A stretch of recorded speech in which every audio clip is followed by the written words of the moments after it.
kesempatan ingin mengingatkan bahwa secara hukum pemerintah kita masih pemerintah Republik Indonesia. Secara politik ya memang mereka masih dipilih secara demokratis oleh warga negara Indonesia. Tapi secara sosiologis ada impossible hand yang mengendalikan jalannya pemerintahan dan kekuasaan politik di Republik ini. Ya, kita nggak tahu apa itu, tapi yang kita khawatir adalah munculnya kembali tanda-tanda kebangkitan PKI.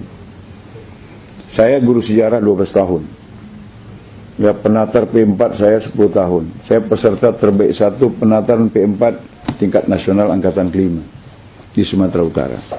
Saya terbaik 1. Kenapa? Karena saya bisa menjelaskan Pancasila itu dengan data sejarah.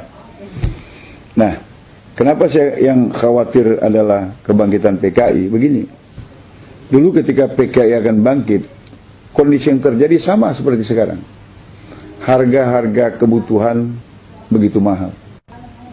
Dan kesempatan bekerja begitu sulit. Apa yang terjadi kalau kerja sulit, kebutuhan mahal? Orang nekat, orang galau. Situasi ini sangat subur untuk diprovokasi ke arah kepentingan sang provokator. Ya, jadi waktu tahun 64 menjelang 65 seperti ini. Sekarang juga berulang. Saya khawatir ini dilakukan oleh kelompok yang sama, PKI. Karena orang yang kesulitan, orang galau itu sulit untuk disatukan. Seperti daun kering, nggak bisa diikat. Yang susah, yang paling mudah dibakar, diprovokasi. Nah, ini kondisi yang memang mereka ciptakan. Jadi penguasaan ekonomi di segala sektor. Kita terkejut ketika Bank Dunia mengeluarkan data. Perekonomian Indonesia hari ini hanya berada di tangan 10 jari dari 2 tangan manusia. Jadi mungkin 9 naga tambah 1, kita nggak tahu. Seperti itu. Nah, ini kan mereka bisa men-setting apa saja. Mereka bisa men-setting apa saja. Lapangan pekerjaan kasih sama siapa, mereka bisa. Sekarang dikasih sama imigran-imigran Tiongkok. Legal maupun yang ilegal. Dulu sih boleh kasih pekerjaan sama orang asing. Tapi dalam mereka transfer teknologi. Sekarang pekerjaan kasar yang cuma bisa dikerjakan oleh bangsa kita yang nggak sekolah itu pun mereka ambil alih. Akhirnya bangsa kita kehilangan lapangan pekerjaan. Maka saya dukung statementnya Fahri Hamzah. Bangsa kita sampai ngemis-ngemis jadi babu ke negeri lain, sementara lapangan pekerjaan di dalam negeri dikasihkan kepada orang-orang Tiongkok. Ketika Menteri Tenaga Kerja kemudian menyerang Fahri, saya balik menyerang Menteri Tenaga. Anda nggak paham jadi Menteri Tenaga Kerja. Anda mau ambil sisi negatifnya saja. Ambil kontennya. Ya, proteksilah lapangan pekerjaan dalam negeri, kasih keluarga kita biar tidak jadi TKI, TKW. Anda kok malah marah? Memang ada menteri yang bodoh, saya bilang. Nah, itu sudah terjadi ya, kesulitan pekerjaan dan mahalnya harga barang. PKI dulu bangkit dalam situasi seperti ini. Kenapa? Rakyat mudah diprovokasi. Yang kedua, ciri kebangkitan PKI tahun 65 itu adalah kriminalisasi ulama dan tokoh bangsa. Lagi-lagi supaya masyarakat kehilangan arah. Nggak ada panutan. Jadi kalau ulama di stigma jelek, ulama di stigma negatif, tokoh-tokoh bangsa yang banyak berjasa dikatakan makar, di stigma negatif, kan mereka kehilangan arah.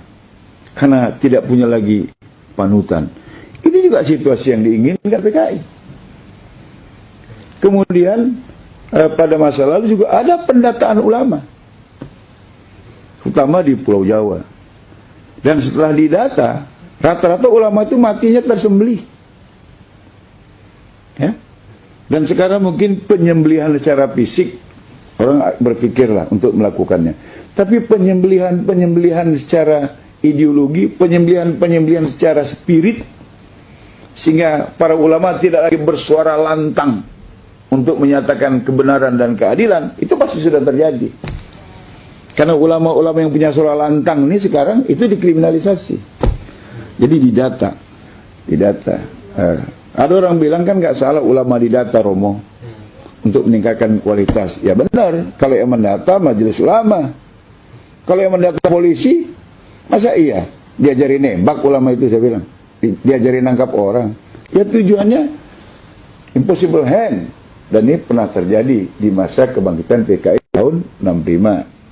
Kemudian yang keempat, ada pemberangusan ideologi Islam. Ya, kita ingat dulu dalam sejarah, karena saya guru sejarah, pernah menceritakan ini kepada mahasiswa saya, kepada murid saya. Seorang guru masuk ke dalam kelas, menyuruh murid-muridnya pinjam mata, menadahkan tangan. Ibu guru, kasih kami pensil. Maka anak-anak itu melakukannya. Ibu guru, kasih kami pensil. Gurunya bagi-bagi pensil. Udah, buka mata katanya. Buka mata. Ada pensilnya? Ada. Berarti ibu guru ada. Betul anak-anak? Betul. Sekarang pensilnya taruh lagi di laci. Tadakan tangan lagi, biar dapat pensil lagi. Mintanya sama Allah katanya. Pejam mata, ya Allah kasih kami pensil. Anak-anak bilang, ya Allah kasih kami pensil. Nggak ada toh pensilnya?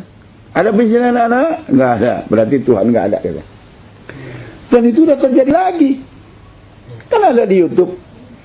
Seorang pemuda mengatakan, asyhadu la ilaha illallah sallallahu Muhammad Rasulullah. Itu artinya aku bersaksi tiada Tuhan selain Allah. Aku bersaksi Muhammad adalah Rasul utusan Allah. Saya tanya, bersaksi di pengadilan syaratnya apa? Mengalami, mendengar, atau melihat. Nah, sekarang saya tanya, kalian ngalami nggak bersama dengan Tuhan dan Rasul? Mendengar nggak dia berfirman? Enggak kan? Mengetahui nggak? Enggak. Ngapain kau bersyahadat? Itu sudah ada di YouTube. Dan itu pasti orang komunis. Dan lebih dahsyat, tokoh nasional, mantan presiden lagi.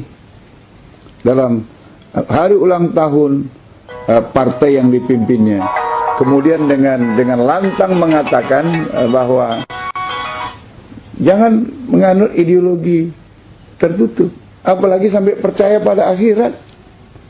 Akhirat itu ramalan masa depan. Pertanyaannya, apa udah ada orang yang pulang dari akhirat? Begitu? Kan sama ini pemberangusan, ya, pemberangusan ideologi keislaman. Baru dituduh intoleran, baru dituduh ideologi tertutup, dan lain sebagainya. Itu sudah terjadi. Kemudian yang kelima, mata uang Republik tahun 64 itu lambangnya Palu Arit. Dan Palu Arit berkibar di mana-mana. Sekarang itu juga sudah terjadi. Bendera Palu Arit di mana-mana, baju Palu Arit sudah dipakai orang. Aku bangga jadi anak PKI sudah ditulis orang. Dan uang baru, pecahan 5.000, 10.000, 20.000, 50.000, 100.000, bacaan BI dengan cat yang terputus-putus. Kalau kita rekonstruksi, ya memang Palu Arit lagi. Lengkap ya? Lengkap itu sudah ciri-ciri kebangkitan PKI. Makanya saya khawatir ada impossible hand. Ya oke, memang pemerintah kita secara hukum masih pemerintah Republik Indonesia. Secara politik dipilih secara demokratis oleh rakyat Indonesia.